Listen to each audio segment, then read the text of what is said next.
my top 3 strength exercises for enduro fitness. So the reason that strength's so important is because the stronger you can get yourself, the lighter you can get the bike to feel. Okay, and if you can get the bike to feel lighter, you're going to use a lot less energy when you ride. So if you're doing like a tough hill climb, for example, and you drop the bike and you've got to pick it up, that's not going to zap the energy out of you for the rest of the ride. Or if you're going through like a tough rock garden and you're trying to move the bike around or get into a different line, that's not going to take a whole heap of energy out of you and ruin you for the rest of the ride. So strength's important, if not the most important thing for being able to improve your enduro fitness and your endurance overall. And the problem that I see is a lot of people enduro riders spend too much time on the cardio. They spend too much time doing long distance stuff and trying to get good at cardio, and they completely neglect the strength side. And when you do that, it just doesn't really help your riding as much as what it could, as much as the strength.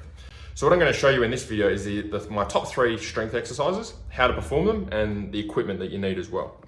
So I'll just put you guys over here so that you can see exactly what's going on. So what I've got here is I've got my squat rack in the garage, I've got a weight bar as well, and I've got some weights that I've taken out for us to start with. So first exercise that I'm going to show you guys, that's one of my favorites, is the back squat. Okay, so what a back squat is where we have the bar on our back and we're going to squat up and down. So I'll give you an example of that. Okay, great thing about the squat rack is we're not going to get hurt trying to get the weight on our back. Okay, so we come out of the squat rack, and then all we're going to do is going to push our hips back and bend at the knees. Okay, so it's hips back, bend at the knees. Hips back, bend at the knees. Okay, then we can walk back in without killing ourselves. So the reason the squat's so good is because when you're squatting, it's a very similar movement pattern to how you're moving on the bike, right? So when I'm going down for a squat, for example, like this, that's a very similar position to me being in the attack position on the bike. So it's building all of those same muscles in the same order, in the same sequence that we're going to be using them when we go on ride and race.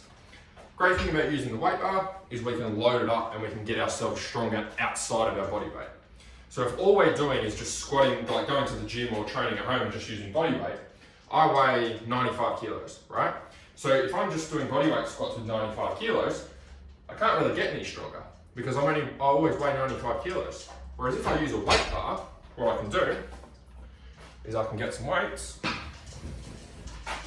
put them on like this. And now I can start to get myself stronger each session. Okay, so now hopefully you guys can see me with the weights on if they're not in the way. But same thing, now I can do my squats, instead of doing it with an empty bar, I can do it with, say, 15 on each side. Okay, and I might do that for this session. And then for next session, because I'm using a weight bar, I can put more weight on and get myself a little bit stronger. So my progress with my strength is actually unlimited. Whereas if I use my body weight, it's limited to how much I'm weighing. So I'll take these off. Next exercise that I want to show you guys, which I really like, is the deadlift. Deadlift gets a bad name from a lot of people for back injuries. But the funny thing is that the deadlift is actually very, very similar to how we're riding on the bike. So if we grab our bar, we can start from, say, mid-shin, okay? We're going to have our back nice and straight, and then we're just going to stand up, okay? Now there's a bit more to it than that. It probably looked easier if you videoed yours, it might look a little bit different to mine. But ultimately what we want to do is we want to have our back as straight as we can, and we want to be using our hips and our arse to be able to move the weight up, not your lower back, okay? Again, the reason this is such a great movement, if I go into this position here, okay, that's my deadlift position. If I just put the bar down for a second and pretend I've got an imaginary bar, that's exactly the same position that I have when I'm on the bike, okay, except I've got my hands up here, okay? But lower body wise, we're working the same positions, the same muscles. But again, the great thing about this is you can add weight to it, okay? So if we get this up here, because when I'm riding the bike, I'm only limited to the weight that I've got.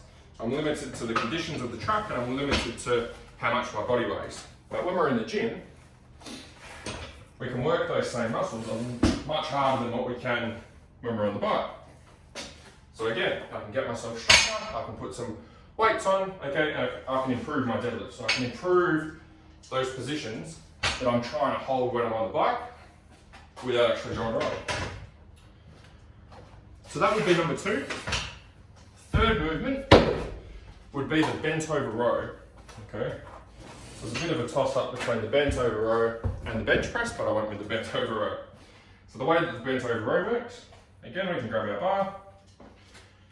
We're going to bend over to roughly the top of the knee, okay? Head looking down and out in front. And we're just going to pull into the belly button, okay? Again, very similar position to what we're holding on the bar, okay? So if I put the bar down for a minute, okay? That's my bent over row with no bar, okay? When we're on the bike, our hands are slightly elevated up here, okay? The whole goal of our strength training is we're not trying to mimic exactly what's happening on the bike.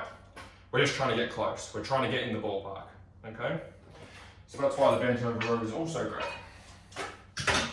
So they are my top 3 exercises to start with that you can use for your next session.